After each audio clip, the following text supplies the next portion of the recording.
And a very pleasant good afternoon. Welcome to Ask the Realtor on 1270 AM WCBC. Paul Mullen here, along with Adam Conrad of Perry Wellington Realty. Adam, good afternoon. Good afternoon. How are you doing? I'm doing good. It's getting cooler.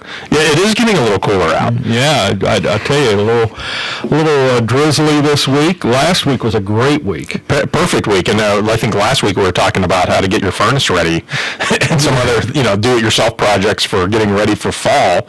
And here we are with the cooler weather just rolling right in. Yeah, and of course, last week that wouldn't have come in handy. This week definitely will come in handy. Right. We're just trying to anticipate these things. Yeah, that's all. I will let you know I did get my gutter project half done. Oh, okay, good. Got the front of the house gutter screwed instead of spiked. Oh, there you go. All right. So you got a little project for next weekend then. Yeah, go do the back of the house. That's going to need an extension ladder. Oh, no, yeah. And that means my son is going to have to pull away from the video games in order to hold the ladder for me. There you go. All right. Hey, this is a day maybe we ought to reset Perry Wellington for everybody. Right. And what you're all about, and why we talk about real estate, and why you think it's important for people to know what they're talking about when they're talking to a realtor. Right. Well, and I think it's good every once in a while to come back and have a little chat about what are we doing, why is it different, how does it help people, and I think sometimes we get deep into some of these other discussion topics, and it's good to really have a little chat about what makes. Maybe how we got into this a little bit and what makes it work for us. We had plenty of, when we got into this, we had a lot of doubters who thought, well, geez, this 4.5% commission, it's not going to work because, the realtors, everybody charges 6 or 7%, and that's just, it's really not the case. Right, and the 4.5%, if we were looking at this as a publication, that would be your headline. Right, yeah, I mean, we try to get everybody's attention with that. I mean, that's part of what we're up to from a marketing standpoint. And again, there's no gimmicks, there's no hidden fees with that, but we wanted to get the word out to folks that, first and foremost, that real estate commissions are negotiable. I think there's a notion among a lot of folks that there's a set rate. Like a tax. Right. I mean, it's kind of like, in Pennsylvania, the sales tax is 6%, for example. Right. And people, I think, figured, well, the real estate commission, well, that's set by the state, and that's what it ought to be. And that's not true at all. No, I mean, you can negotiate really many, many portions of not just the commission rate, but we actually began a little campaign to talk about the length of the listing contract. Mm-hmm. And we monkeyed with that a little bit too. We just really wanted to shatter some of the notions around what is, maybe customary in real estate. Really doesn't have to be that way. So we talk a lot about a 90-day listing contract because we really want to make people think about the fact that all of these things are up in the air. And 90 days, you should know. Yeah, you should have a pretty good feel. I mean, there's some property, probably vacant land is a good example. It could take quite some time in many markets, not just Cumberland, but in many markets. You either get some activity on it right away that folks are really seeking it out, or you're in kind of for a long haul. But in 90 days, you should have a pretty good sense that you're priced properly and you're going to get some activity on the property. And if you've priced it right, there's a lot of properties that will sell within that 90-day time frame. I don't think we covered this a lot. How did you pick 4.5%? Was there any magic formula that got you to a 4.5? That's an interesting question. How did we wind up there and not 5 or 4 or whatever? One of the things that we actually took a very studied and analytical approach to this. It really wasn't a dartboard approach. I didn't think so. No. I mean, it wasn't. We weren't just trying to seek out to see what would be. It's kind of like water seeks its own level. We weren't really trying to play that. We really took a very measured approach. One of the things that we analyzed right up front was what's kind of, I won't say the break-even point, but at what point will there be real problems in other agents' pocket? And what I mean by that is, when you talk about a commission rate, a big piece of that is the fact that that is often split with a cooperating broker. So if you take the 4.5%, we split that and pay 50% of that to a cooperating broker, and about half the time we actually have another broker involved who's selling our property. So we had to be very cautious about the fact that when we do that, we have to make sure that we couldn't make it too low that the other broker wouldn't participate or wouldn't cooperate. Technically speaking, there's a lot of, and I don't want to paint with a broad brush, but we can't, we don't want to say that all brokers would have to cooperate at that rate, but we wanted to make sure that there was enough in play that the other brokers and agents would feel, like they're being compensated fairly for selling our listings. So early on, when we monkeyed with the rate, we actually came up with a rate that was 2% that we would keep, and we would give 2.5%. And so many of our markets, we started out actually giving more of the commission than what we actually kept, which is fairly atypical. Again, these are kind of customs, but one of the customs that we saw very typically, you go into the Pittsburgh market, for example, it's a 50-50 split. So if they charge 6, then they give 3 and they keep 3. And again, not saying everybody does that, but that's kind of what we see a lot of. In the Blair Bedford market, it was very typically a 55-45 split, which meant that 55% was kept and 45% was cooperated at. So what that means, if you're doing the math, and did we say there was going to be math today, Paul? Yeah. No, we didn't say there was going to be math. You never get away. As long as we don't diagram sentences, I'm good. Okay. So if you do the math on 6%, if you keep 55% as the listing broker, that means you keep 3.3%. And that means you cooperated at, and the buyer's agents paid 2.7%.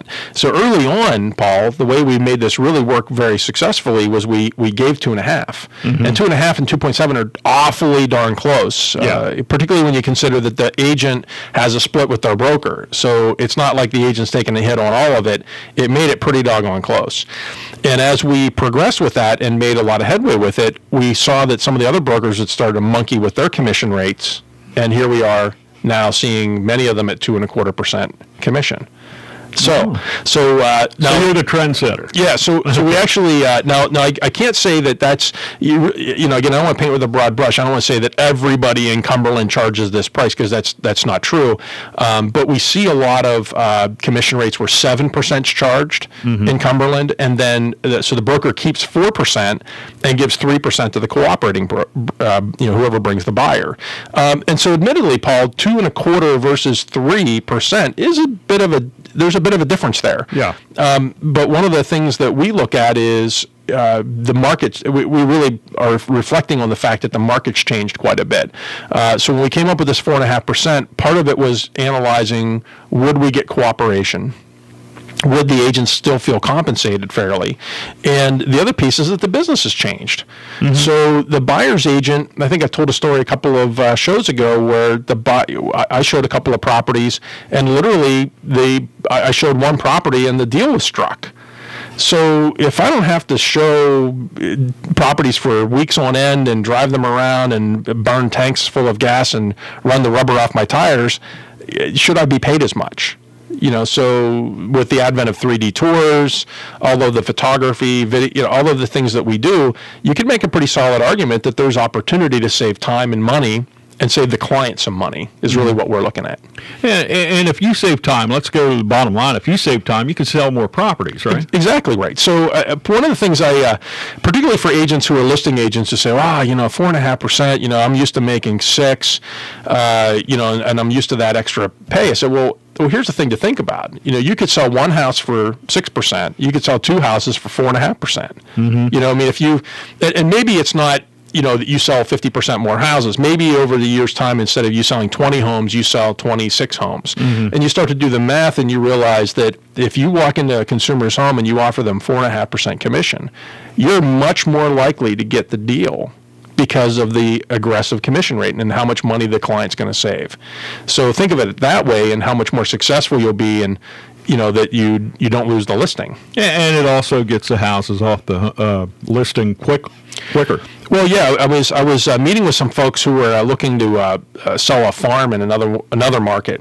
And in the process of them evaluating the pricing, they said, one thing we got to keep in mind here is we're saving. We're looking at selling a farm for nearly $500,000. That's going to save us, $7,500 just on the commission alone. So that allows them to be more aggressive on the price, and because their net's going to be better. So it makes the market more fluid because there's not that much friction. That the commission takes out. Grease for the transaction, so to speak. Absolutely. Now, we talked about the agents getting paid. Who else gets paid when a house sells? So there's really 4 parties that get paid in a real estate transaction. And by the way, nobody's supposed to be getting any pay unless they're licensed. Okay. License law specifies that there shouldn't be any extra parties that are getting paid out of the commission unless they're actually licensed by the state. There are no street agents in real estate. Yeah. So there's nobody should be getting greased that it doesn't have a license. Okay. So simply, you look at 2 people that are involved. You've got a buyer's agent. And you got a listing agent who lists the property for sale. And then you've got a buyer's agent who's sometimes called the selling agent, which is confusing because, you've got an agent who lists your home for sale, but then an agent who helps the buyer buy. And so those really are split by the broker. So there's really what's called a listing broker and a buyer's agent broker or the selling broker. And then those 2 brokers typically have agents working for them. Right, and so there's a split with them. So there's a listing broker and a listing agent. There's a selling broker and a selling agent. Okay. So there's really 4. So if you look at a commission pie, you're really splitting it up 4 ways. So you got coach and player, coach and player. That's a good way to put it. Okay. Yeah. Okay. Excellent. So everybody's getting a piece of the action. Depending on the broker and agent arrangement, there's going to be some sort of split. Typically, those are a minimum 50-50 split, and in many cases, like in our case, we publish this. Our split with our agents is 70-30. So our agents keep 30%. No, I'm just kidding. They keep 70%, Paul. Oh, okay. So, they keep 70%, and the brokerage keeps 30%. So I've often told people, if you do the math, Perry Wellington takes a very small slice of commission out of this. Our goal, again, is to just sell lots and lots of homes, and we'll make it up on volume. Okay. Unlike the tailor, right? Doesn't the tailor, they lose money on every suit and they make it up on volume? You really can't do it that way. You have to make money on every deal to make it up on volume. What is that, Joseph A. Bank or something? Guys that run their ads on TV all the time. As we're looking at the business, you've been in business in Cumberland here 6 months? Yeah, we tried to hatch it to do it right after the first of the year, but we really didn't get rolling until February, March timeframe. Okay. So how's it going? We couldn't be more pleased. Okay. We've got a lot of listings. I probably should count the listings, kind of like counting chickens. Well, after a while, when you're going from 10 to 20, that's good. When you're 20 to 40, that's good. But after a while, it's well over 100 at this point. And we're very excited about the people who have entrusted their homes with us, and we really are excited that we've had such success selling those homes, and we're actually selling quite a few homes for buyers for other properties as well. And we've cast a pretty wide net. We go down into West Virginia. We're licensed in West Virginia. We have a couple of agents who operate out of there. So we actually have listings for sale in West Virginia. We go all the way over to Deep Creek Lake now. So we've really blown out and really, gotten into a much bigger spot here than even I thought we'd get into at first. Do you look at it as a footprint? I know you say you have the Bedford area. Mm-hmm. Do you consider that Bedford, Cumberland, maybe Kaiser area, West Virginia? Is that like a footprint to you? It's what we've essentially got is these little modules or nodules that we've connected up. We've connected all the dots, and what it allows us to do, once we have that little anchor location, it enables us to surround and fill out that area. So like our office in Bedford, we just moved our office in Bedford to more of a downtown, more visible location so folks walking by see us. Mm-hmm. We were in the second floor of an office building before, and that didn't give us any help that way. Nobody looks up. No, they really don't. And so what we found is by anchoring, we have agents tied to that. We have a phone number tied to it. We advertise locally, and that's been really our way of mushrooming out our office locations in each of these areas. And what we've done with Cumberland, we've kind of made this sweep. Bedford's been kind of an area that's I want to say, kind of an old school area. It's been a little bit more difficult for us to break into. And so what we found is that we come down into Cumberland, where Bedford's actually doing better now because we've kind of stitched these markets together. So I think that's what you might mean by footprint. A footprint, And, well, there are people that work in Cumberland that come from Bedford and vice versa. And I think that's a natural tandem community. Same thing with Cumberland and Kaiser, I would say. Right, yeah. So we see a lot of movement between the different offices, and because we have multiple licenses in multiple states, it makes it really convenient for us to be able to help people throughout that's essentially a tri-state area. We've talked about how people do homework more now than ever before they even call you. Absolutely. They know things. But does anybody ever call you and say, hey, I'm moving to the Cumberland area, I'm looking for a house, what do you got? Does it happen that way still? It does a little bit, but I tell you what happens more frequently, and I like to talk about this to our listeners who, a lot of them we run into don't have internet. It's even if they don't have an 8 or a 10-year-old in their life, maybe they don't get a lot of experience with it. And I met with some sellers actually yesterday who didn't have a computer, don't have any access to the internet whatsoever. So some of this is a little bit of an education. So I like to get that word out there. We less frequently get people who say, look, I'm just moving to this area, phone call, show me where to go. It's more frequent that they've been online and they found a place that they think might be in their budget, that might be something they're interested in, and they say, I'd like more information about this home. And it could be with any broker. It won't be just with Perry Wellington. They'll actually say, I'm looking at this house, and now give me, what else is there out there like it? So you give them the information, of course, on that property. Right. No question. Do you also listen to them and say, in addition to that one, you might want to look at this one too, because this also seems to fit your needs? Exactly right. And the other nice thing about the way this all works is that there used to be a lot of concerns over fair housing, that agents would steer people to one part of town over another. And the nice thing about this is the fact that the buyers are doing all of this research themselves, and they actually do this work, is that they're picking the locations themselves. So it makes it easy. It kind of takes a little bit of that out of the equation for us. So while we may say, oh, that's a great home, here's some others like it in the same neighborhood, or here's one about to come on the market, that can be very helpful. And it helps us too, because we don't get into fair housing territory as a result. And the market moves faster now than ever before. Truly it does. So if somebody does research on a Friday, by Monday, it may have changed. Absolutely. And the other thing to keep in mind is that one of the first things we do once somebody contacts about a home is we set them up with an automatic search, and it emails them the homes that come on the market or other homes that might kind of meet their search criteria. So it gives them the ability to see, here's some other homes that look just like that one, and here's some, as they come on the market, here's some others.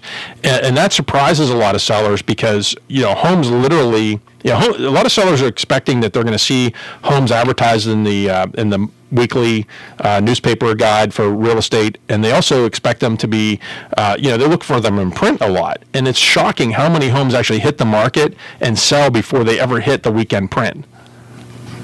Something to keep in mind. Well, you got to think of everything, I think. This is the biggest sale anybody's going to make in their life. Biggest purchase, biggest sale? For most people, it is the single biggest investment. It is, for most Americans, the single biggest savings vehicle that they have as well. Many count on Social Security for retirement, or maybe a company pension, a 401k, but many Americans have their life savings, so to speak, wrapped up in their home. So when it comes time to sell a home, it's a tremendously emotional time because of what it means. It's bigger than the sale of the property. It means a lot in terms of their financial security and their future because of how much they've got tied up in it. So tell me, it sounds to me like at some point in the transaction or the process, somebody has to take a deep breath. But the marketing doesn't really allow much for a deep breath. It's got to be move on. It truly is, and I'm probably going to talk a lot about the conversations I've had with people over the last couple of weeks, just because they're so pertinent to what's going on in the market. And folks, when we talk to folks and we try to explain to them how critical it is to price things properly, it's just a really big piece of it. And they would love to have the most for their property, and we have to be very cautious that we are very keen on the real price that we can get for that property. All right. Well, you also have gone from a time where it was a 9 to 5 deal. 9 to 5. Yeah. Now it's like 5 a.m. to 9 p.m. plus. Yeah, I know a lot of real estate agents will chuckle when they hear me say that it was a 9 to 5. For the most part, I think real estate agents realize that the business was always had a lot of extended hours, but I think the expectation has changed. I mean, it might be that the agent may have helped somebody on a weekend or showed some homes on a Saturday or Sunday, but the expectation has radically changed. I hear from my agents who say to me, I had somebody ask me if they could show me a house at 7:30 in the morning in a market that's an hour away, and that client didn't think anything of the fact that was a reasonable expectation. And I think the notion that we have clients who pull up in front of houses and say, I found one, I'd like to get in it now. Can I get in now? Mm-hmm. That's a big surprise for a lot of agents. The other thing that has changed is the cell phone. Oh, geez. I mean, it used to be if you needed to get a call, you had to be at your office in the desk, or somebody would take a message, you get back to them, and now the call comes at any time. Right, and we've actually taken advantage of the fact that cell phones, the way the phone technology works, we've got a custom-built telephone system that's really unique to us that allows us to have phones ringing in the office, and it rings the agent's cell phone simultaneously. So one of the things we took out of the equation right off the bat was a secretary to answer the phone. In most states, secretaries may not disseminate real estate information. So when I looked at this whole business model, I said, no, wait a second. So a secretary answers the phone, or somebody answers the phone, an attendant answers the phone, and if a client talks to them and says, how many bedrooms is the house on Maple Street? That person is not permitted to tell the caller that information. Really? Yeah. Now, isn't that crazy? That is. Now in Florida. I mean, I could see more technical things. Right. Like how the interest would play out, or things like that. Yeah. But 2 or 3 bedroom, you can't. Not allowed to tell the client that. So it is against the law in many states to disseminate real estate information when you're not licensed. So now Florida actually changed their law a little bit, so they're allowed to actually give some basic information, kind of basic published information. They're allowed to give that out. But in most states, in Pennsylvania, I know specifically, we treat it the same way here in Maryland, that if you have somebody who's not licensed, they can't give you the price, they can't give you the square footage, so we just don't let them do it regardless, just to stay clear of any licensing laws. Well, I would imagine a client might be a little bit peeved at that, wouldn't they? So what most offices do, and this is where we went kind of a little counterculture to this, what most offices do is they have an attendant answer the phone, and then they have an agent who's on floor duty. There's a notion in many offices of what's called floor duty. And when I say these things, I'm not saying that they're bad because they do floor duty and we're better because we don't. No, I'm not saying that. I'm just saying that in contrast, we decided not to have floor duty where agents would be required to come in and sit in an office and buddy up alongside the receptionist who would answer the phone, so that they say, oh, hold on, let me get you an agent, and then there's the agent sitting right there who can take that call. We bypassed that whole process, and so our phone system rings directly into agents who are licensed, who all can answer the question. Right? Yeah. Okay. Yeah. So that helps. Yeah. So they don't get peeved. Right. So if you're a client, you say, well, I just need to know how many bedrooms. Hold on, let me get you an agent. Well, wait a second. I just need to know how many bedrooms. Well, that's easy. We've eliminated that problem by having it go directly to agents who can answer that question for you. Does that put more on the agent? Well, the agent now is talking to a consumer who's actually asking about a property. So the agent's looking at that saying, well, this could be a potential opportunity. So it's you got to do a little bit more in the short term, but in the long term, it pays off for the agent too. Yeah, it's paying it forward a bit. But what it's enabled us at Perry Wellington to do is eliminate the need to have somebody, and it really enabled us to grow because we didn't have to look at each new office and say, well, each office has to have, an attendant answering the phone that's able to answer the phone for everybody. So we just bypassed that altogether and pushed that right out to the agents. How does the rotation work in the phone call coming in? To what agent does it go? Does that kind of divvy up like a sorting bin? Yeah. So the phone system is not round robin. All right. Okay. There's technology behind all these things. There's a thing called a round robin where you can actually have it rotate to the next person in line. Okay. And this is not that. This is what we refer to as the Shark Tank. Okay. So it literally blasts it out to all the agents. So in Cumberland, it blasts it out to 8 agents, and whoever gets the call gets to talk to the person. So, and then everybody else doesn't get access to the call. So it basically is like a bin that it gets thrown into, and somebody yanks it out, and then it's not available to anybody else. How about that? So you got to be quick on the trigger. Yes, you do. But at the same time, if you know an agent with Perry Wellington, you could call them directly. Absolutely. You bypass the Shark Tank. Right. And the nice thing is, the only weird thing is that people call in and then they have to ask for, if they ask for an agent, then we have to say, well, here's their number, get them to the agent. Sure. Okay. What about sorting, selecting, deciding what client sees what house? That used to be a big part of the business, and now, given what you've taught me so far, that has been kind of wiped away with the technology of the internet. Right. So it used to be a job of a buyer's agent was really to know the inventory intimately and be able to create lists of properties that matched up with the needs of the clients. And that still to this day is a useful, worthwhile thing to know. But the buyers probably know the inventory in many cases. In their segment, I'm going to tell you right now that the buyer will know that segment of that inventory probably as good or better than many agents, because they've been studying it so closely. They know the houses available from 125 to 150 in a part of town. That I can promise you, Paul, they are on top of every property that hits the market in that price category. They'll know it. Okay. There are some that know that. What about the people out there that are novices? Just are getting into it. We talked a couple of weeks ago about interviewing a number of agents before you settle on one. Do you guide them through that process a little bit? Can you hold their hand? We do, and I can tell you that most people are going to find their agent in a couple of different ways. When we talk about a buyer's agent, or you're out looking for a home, and you're and this is somebody that's looking to just buy. If you're looking to sell and buy, right, you could happen upon an agent many, many different ways. When you look to buy a property, many folks will go to open houses. And this is why I tell agents you should do open houses, because the buyers come, they look at the property and they ask questions, and agents will engage them and talk to them. So many people pick up their buyer's agent to help them find a home at an open house. That's an appointment without an appointment. Right. Yeah. So there's an opportunity there. So you could wind up picking up your agent there.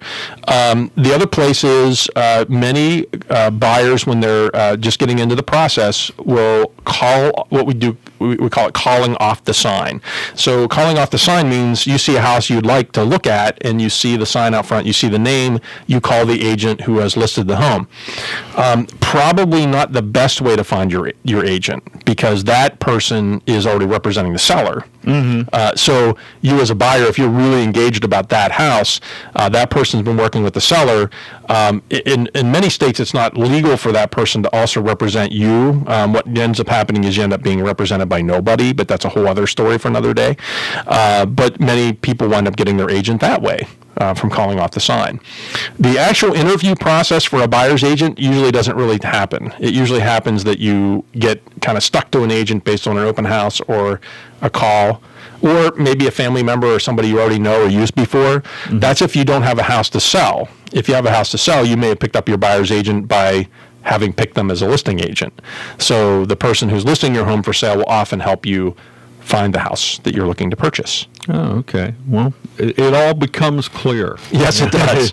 It does get a little bit murky at times, I will tell you that. Yeah, well, I would imagine from your end it does too. Well, and imagine a consumer who comes into this once, twice, three times in their lifetime, and what there is to learn. That's why we figured educating people this way would be very helpful, because most people don't come in and out. They come in and out of the real estate market only a couple times in their lifetime. Oh, even with that, though, you've also told me that if you did it 30 years ago, it's nothing like it was before. No, I mean, it really, most of what you learned 30 years ago probably isn't terribly relevant. So there's a lot to learn in this new market. And you have to study up, do homework, and you seem to embrace the people that do homework. Absolutely. We figured out a way to save everybody money, understanding that, some of the people take some of the effort on themselves.